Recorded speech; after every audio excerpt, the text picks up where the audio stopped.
রক্তের দেনা রক্তের ঋণ রয়ে গিয়েছে। আমরা আজকের দিনে স্মরণ করছি আমাদের জুলাই গণ অভ্যুত্থানের অন্যতম সারথি শরীফ ওসমান হাদি, যিনি পহেলা বৈশাখ নববর্ষ অত্যন্ত আনন্দ উৎসাহের সাথে উদযাপন করতেন ইনকালাব মঞ্চ থেকে। এবং আমরা আরও বলবো যে আপনারা জানেন যে নববর্ষের এই দিনে পহেলা বৈশাখে হাল খাতা খোলা হয়, যেখানে সকল বকেয়া পরিশোধ করা হয়। আমরা চাই জাতীয় জীবনে আমাদের যত বকেয়া রয়েছে সেই বকেয়া যাতে পরিশোধ করা হয়, এটা সরকারের প্রতি আমাদের আহ্বান থাকবে। সেই বকেয়া হচ্ছে জুলাই সনদ।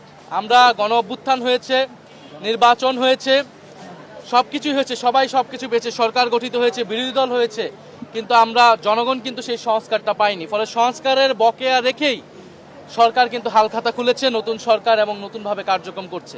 ফলে জনগণের কিন্তু বাকি রয়ে গিয়েছে, রক্তের দেনা রক্তের শোধ ঋণ রয়ে গিয়েছে। ফলে আজকের দিনে আমাদের কমিটমেন্ট, আমরা এই যে নতুন বছর শুরু হচ্ছে, এই নতুন বছরে আমরা সেই বকেয়া পরিশোধ করব।